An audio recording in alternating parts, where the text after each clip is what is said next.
Olá pessoal, sejam bem-vindos a mais uma aula de processo civil.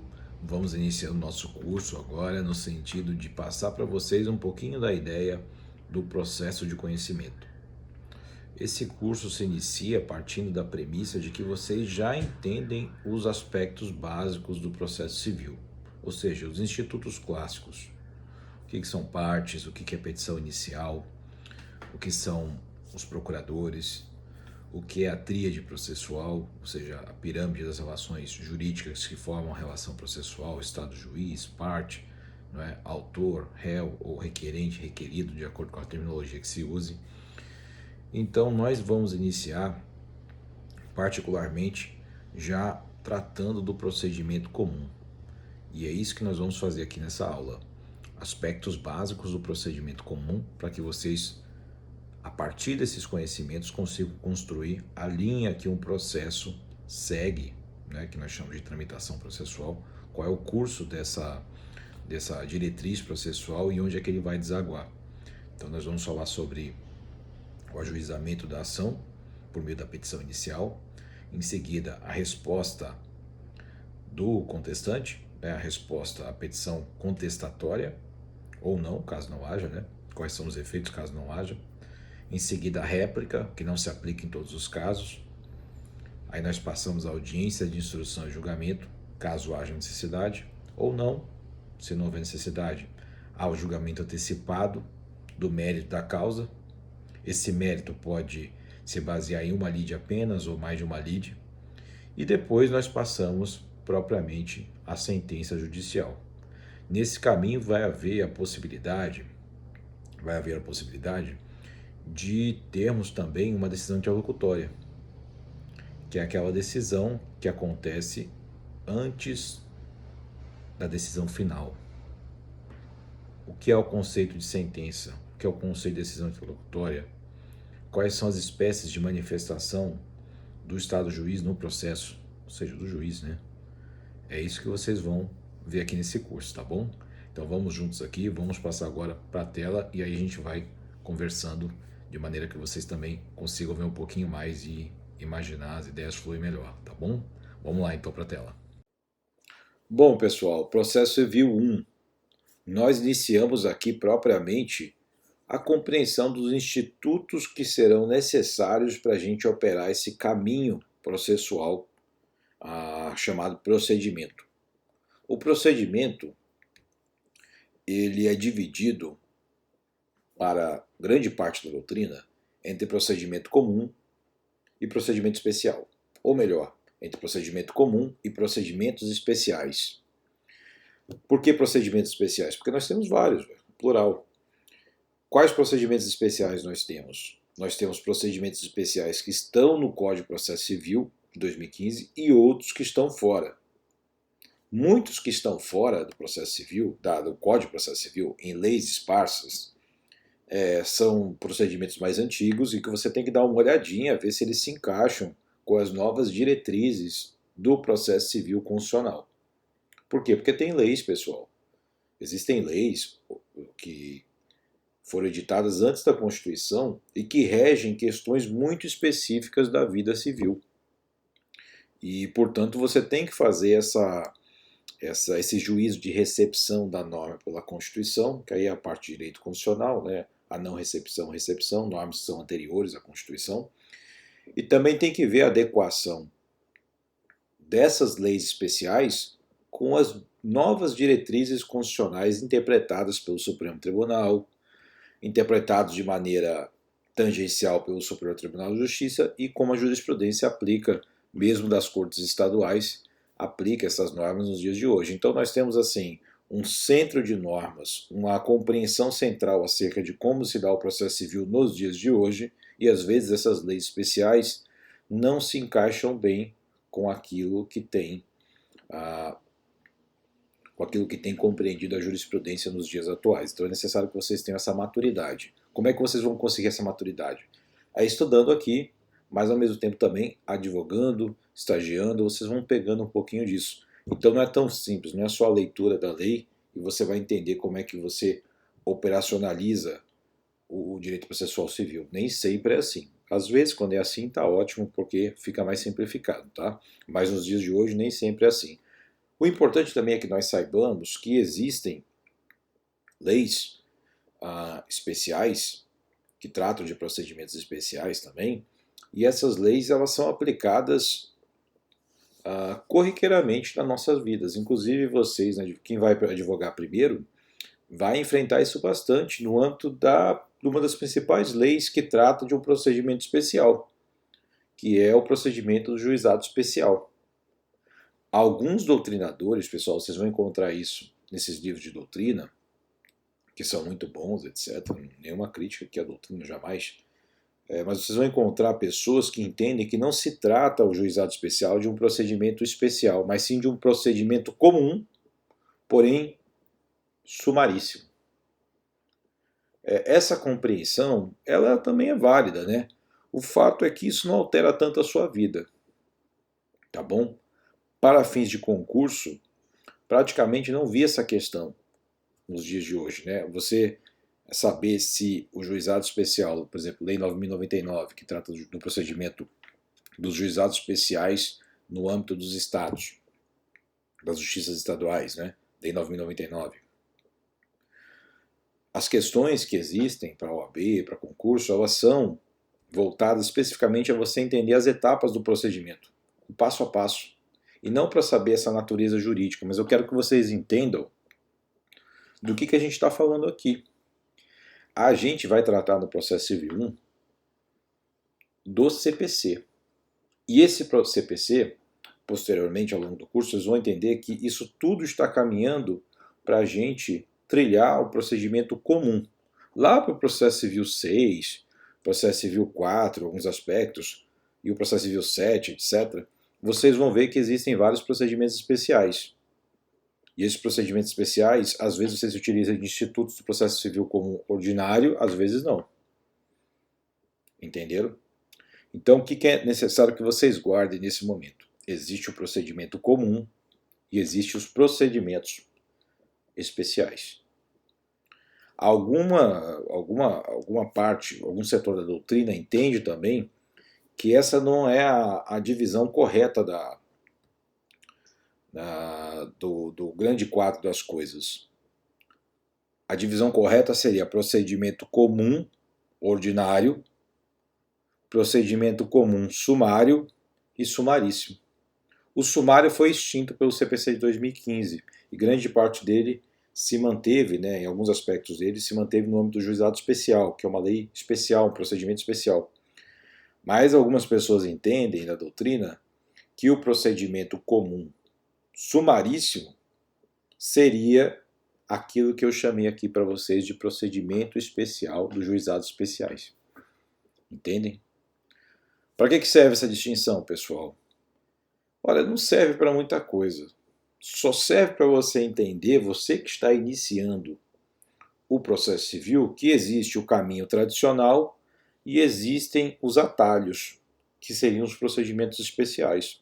Então, os procedimentos especiais são atalhos. Por que se elabora, no caso, o legislador é o legislativo, né? Por que o legislativo ele elabora esses procedimentos especiais? Qual é a razão de você ficar criando procedimento comum para todo mundo e os outros especiais? Pessoal, são interesses. Que tipos de interesse? Interesses de setores financeiros que detêm um lobby no Congresso. São interesses da natureza da relação jurídica discutida, que não pode seguir o mesmo tempo que outras demandas poderiam esperar. Outra razão também é interesses necessários, indispensáveis da economia, naquele dado momento histórico. Então, o procedimento especial ele pode surgir durante um determinado tempo das nossas vidas e desaparecer posteriormente, em função de que não há mais interesse em você retirar aquele direito dele ser discutido de uma maneira mais breve ou de uma maneira mais longa. Você pode voltar a jogá-lo para o procedimento comum. Então, a razão de distinção desses caminhos especiais e caminhos tradicionais para você discutir o direito, a razão é econômica, é social, é política. Então, são questões que hoje estão assim, amanhã podem não estar mais. Acontece que o processo civil ele se altera, mas ele não se altera muitas vezes na mesma velocidade que outros ramos do direito.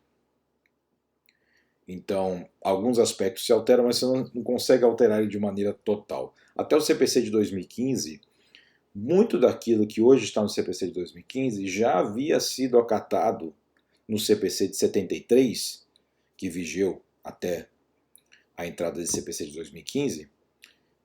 Muitos desses aspectos hoje, tratados no CPC de 2015, já existiam na jurisprudência e já eram amplamente acatados no dia a dia, do dia a dia do processo civil. Então não existia essa diferença, não, houve essa modernização em termos de positivar, ou seja, de escrever, de criar uma lei daquilo que era o entendimento jurisprudencial.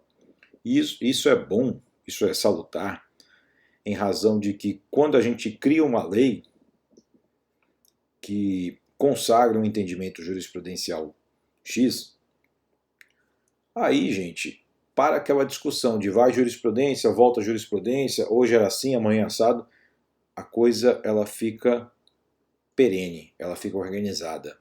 Então, nesse ponto, foi muito positivo para que não haja esses vai e vem de entendimentos dos tribunais superiores e isso alterasse ao longo do tempo, mas de uma maneira um pouco rápida, compreensões que estavam consagradas. Então, o objetivo é perenidade, é segurança jurídica. É por isso que veio esse CPC de 2015, tá bom? E nesse momento do CPC 1, eu parto do pressuposto que vocês já leram e compreenderam, ainda que de uma maneira razoável, do artigo 1º até mais ou menos o artigo 69. E é a partir do artigo 70 que nós vamos entender e vamos estudar o processo civil. Caso haja alguma dúvida, eu vou em breve deixar uma aula com a revisão do passo a passo até o artigo 69, tá? De uma maneira bem abstrata, gente. Só para vocês fazerem uma recapitulação daquilo que vocês viram no semestre anterior, no estudo de vocês anterior como um todo, tá bom? Então vamos iniciar aqui pelo artigo 70. Vamos juntos. Sujeitos do processo. Quem são? Bom, vocês podem notar, e já deve ter se tratado no semestre anterior, no estudo de vocês previamente, que vocês fizeram antes de iniciar aqui, que o CPC ele é dividido em livros, e esses livros eles têm uma subdivisão em títulos, subtítulos, capítulos e seções. Essa é a organização do CPC. Então imagina, vocês estão vendo aqui um CPC virtual, né? Uma lei virtual que é a tendência hoje em dia de nós estudarmos o direito. Mas imagine que fosse vários livros na sua prateleira, como os livros que vocês viram agora há pouco aqui na minha. Então cada livro seria propriamente a divisão do CPC de 2015, seguindo a mesma trajetória, o mesmo raciocínio de divisão da compreensão do Código de Processo Civil, da compreensão de matérias, da compreensão de etapas do processo civil. Então imaginem que esse é o terceiro livro, e nesse livro nós vamos tratar de sujeitos do processo. Quem são esses sujeitos? Pessoal, os sujeitos do processo é advogado. O advogado pode ser o advogado público, pode ser o advogado privado. O advogado público, nós temos o advogado do Estado e nós temos o advogado fornecido pelo Estado. O advogado do Estado são os procuradores, estadual, municipal, né? E o procurador federal também, que é diferente do Ministério Público Federal, a gente sabe disso, mas é bom reiterar, né? Que é o procurador da República. E nós temos em seguida os advogados fornecidos pelo Estado, que são os defensores. A Defensoria Pública nasce com o objetivo de atender a advocacia dos desvalidos economicamente, né, e daqueles que desaparecem. Então a figura do advogado dativo ela tende a ficar cada vez mais relegada à extinção. Porque à medida que nós estruturamos a Defensoria Pública, tanto do Estado quanto da União, a figura do advogado dativo ela praticamente desaparece. Isso é muito bom para a advocacia no primeiro momento, porque era uma dificuldade muito grande para pagar os dativos, porque eles são pagos pelo erário ou do Estado ou da União, e não havia regramento, os tribunais eles eram deixados para regularem essa questão de uma maneira própria, né? Então às vezes não se concordava com os valores arbitrados pelo juiz para fazer aquela defesa da causa, às vezes o advogado ativo não se interessava por fazer uma defesa efetiva, às vezes o juiz ficava correndo atrás de achar algum advogado que fosse dativo, apesar de que quando o juiz te nomeia como defensor dativo de uma pessoa, por exemplo, de alguém que está sendo citado fictamente, de alguém que não teve advogado, foi preso naquele momento, até às vezes na presença do juiz, que o juiz pode fazer isso, né, a prisão em flagrante, etc.,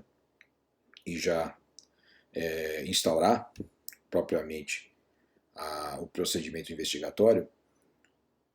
Nesses casos, pessoal, era um problema achar um advogado dativo, porque as pessoas têm os seus compromissos, né? Então você não estava disposto a se dedicar com com a extensão que necessita aquele caso. Então, às vezes, o defensor dativo era nomeado só para um ato, mas o processo continuava sem defensor. Era muito comum isso, gente, até outro dia. Até 2010, 2011, isso acontecia aos montes, né?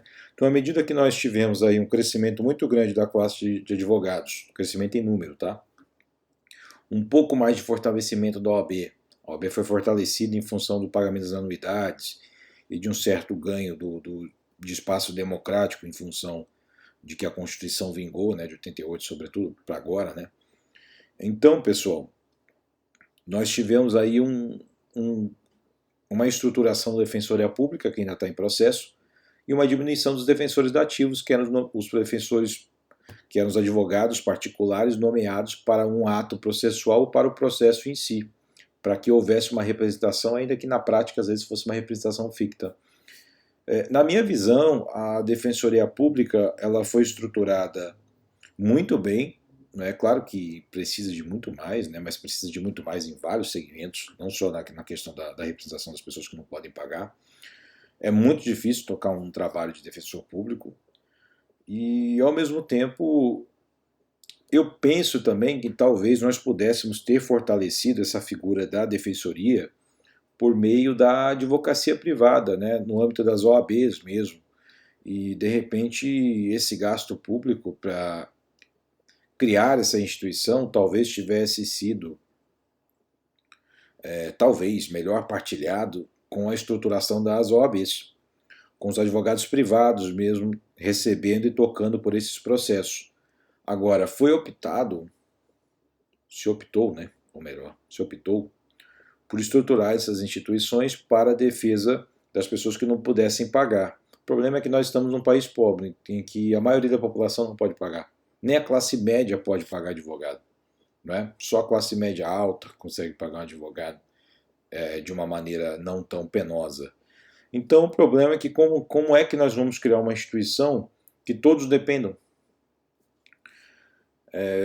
Naturalmente a instituição está fadada a ter um problema gerencial, estrutural em todas as unidades federativas.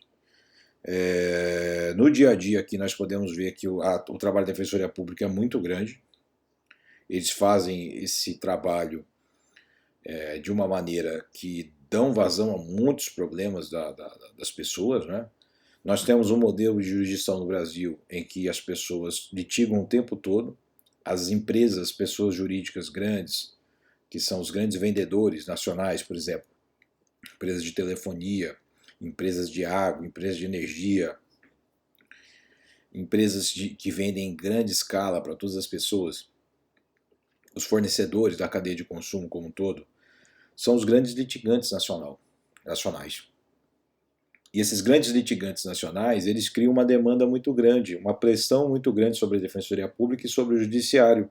E isso deve ser resolvido de uma maneira estrutural, ou seja, de uma maneira com grosso calibre, e não com pequenos tiros, com pequenas ações judiciais. Talvez essa seja a razão de nós, ou melhor, do legislador, ter atribuído recentemente à Defensoria Pública o poder de ajuizar a ação civil pública, que é uma forma de ação coletiva, que você resolve um problemão em vez de vários probleminhas. É uma maneira de você dar uma vazão maior e atacar a fonte dos problemas, né? E não só os efeitos desses problemas.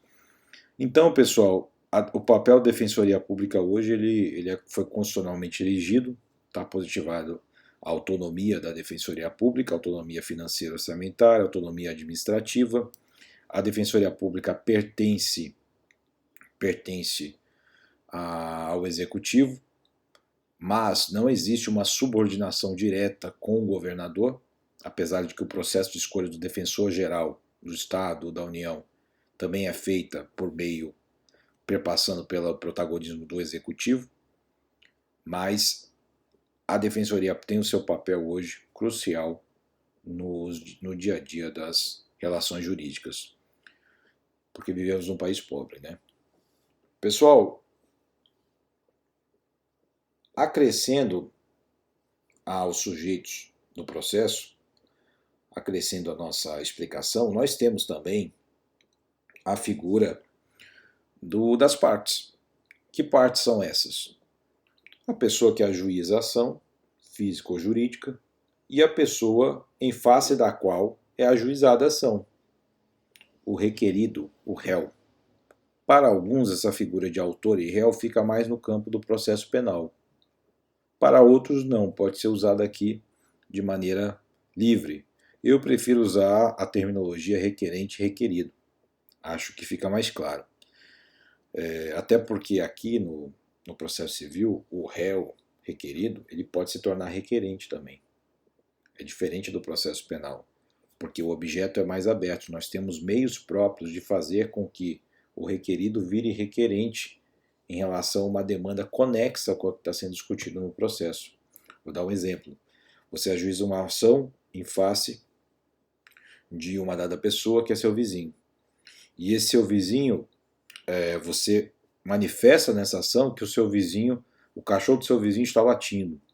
Então, o cachorro que late e o cachorro faz uma sujeirinha lá no pátio, isso está inviabilizando a utilização do seu imóvel, porque você tem que suportar os latidos, o barulho, o choro, e ao mesmo tempo você tem a questão da limpeza, né, que afeta ali os seus sentidos, né, você não consegue usufruir e ficar em determinadas áreas do seu imóvel em função da sujeira que o cachorro do vizinho faz. Aí você ajuiza uma ação em face do vizinho. Aí você discute essa questão, direito de vizinhança, questão da maneira como a pessoa trata, o vizinho trata o seu próprio cachorro e que inviabiliza o teu uso de propriedade, né, o teu direito à intimidade, à privacidade, por aí vai. E até a questão do próprio animal, né, maus tratos e tal. Bom, nesse caso, o teu vizinho, dependendo do procedimento, ele pode fazer um pedido contraposto ao teu. Ou mesmo ajuizar uma ação, ou melhor, não é ajuizamento de uma ação, tá, pessoal? É propor uma questão de maneira concomitante àquilo que você está arguindo, por meio de uma reconvenção. Então, não é uma ação autônoma, é uma pretensão que o requerido ou réu, no caso o teu vizinho, vai manifestar em face de você naquela mesma discussão. Por exemplo, olha, eu não limpo aqui o imóvel porque eu tinha o dinheiro da pessoa que estava sendo paga para poder limpar o meu imóvel aqui, uma pessoa que me ajudava na limpeza do imóvel. Eu tive que parar de pagar a pessoa porque essa é a mesma pessoa que está reclamando ficou me devendo tanto.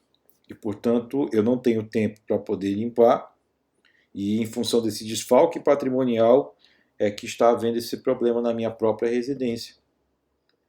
E aí não consigo pagar mais a pessoa que faz a faxina. E aí essa mesma pessoa que me deu, por exemplo, o inadimplemento, o calote, né, o famoso calote, ela está criando esse problema porque não consigo pagar mais e agora ficou sujo. Então percebam que nessa mesma discussão processual pode surgir justificativas, pode surgir pedidos que são contrapostos ao feito pelo requerente ou autor, ou mesmo pedidos conexos àquilo aquilo que foi pedido em face de você. Nesse caso, pessoal, nós vemos aí que nós temos requerente e requerido, autor ou réu. São dois polos, polo ativo e polo passivo. Mas pode ser que você também necessite trazer terceiros para o processo. Pessoas que não estavam no processo originalmente, para que participem dessa intenção de responsabilização acerca de um determinado evento. Vou citar uma questão. Você está num casamento. Aí você paga alguém para fazer a festa para você. Então a pessoa vai, a pessoa faz a comida, né? O jantar, o almoço, etc. Ou o café da manhã, né? E a pessoa prepara ali o buffet e você, como noivo e noiva, os pais, pagam essas pessoas que organizam o evento para que os noivos, que eles chamam de nubentes, né? Para que eles possam fazer o casamento de uma maneira tranquila. Bom, nesse caso, suponha que a comida ela faça com que os convidados passem mal. Aí suponha que tem um convidado lá que fica tão ofendido que ajuiza uma ação em face dos noivos que o convidaram para aquele evento, por dano moral. Suponha que a pessoa tenha passado lá, né, comeu a comida, passou mal e passou um vexame lá na frente de todo mundo. Aí ela ajuiza uma ação em face dos nubentes, dos dois. Nesse caso, os nubentes, eles são responsáveis pelo dano? Bom, pode ser que eles, se eles não têm participação na intenção de fazer isso com os convidados, que naturalmente quase ninguém tem, né? Quase impossível isso, mas eles teriam uma responsabilidade pela culpa em elegendo, ou seja, a culpa de escolher aquela empresa que fez aquele buffet. Caso aquela empresa já tivesse, assim, de maneira consagrada, feito isso em outros eventos e todo mundo soubesse que era assim, mas eles fizeram isso para economizar. Nesse caso, pessoal, existiria uma culpa dos nubentes, das pessoas que estão casando, em escolher aquela empresa que tem essa fama já no mercado de fazer esse tipo de buffet, né? Buffet com surpresas. Nesse caso, então, a responsabilização por dano moral poderia ocorrer.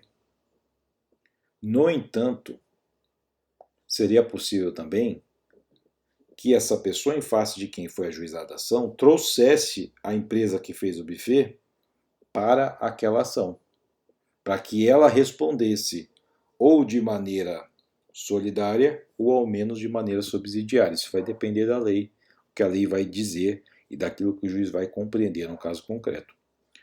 Então, o que nós podemos dizer aqui no artigo 70, e aqui eu encerro essa primeira etapa da nossa aula, é que os sujeitos do processo não são só juiz, advogados das partes e as partes assim, as partes em si, polo ativo e polo passivo, mas também os terceiros que eventualmente participem desse processo. Nós também temos as testemunhas, temos os informantes, temos os peritos, temos os assistentes técnicos que auxiliam na perícia. Então, toda essa camada de pessoas, o Ministério Público, como fiscal da lei, se não for como parte.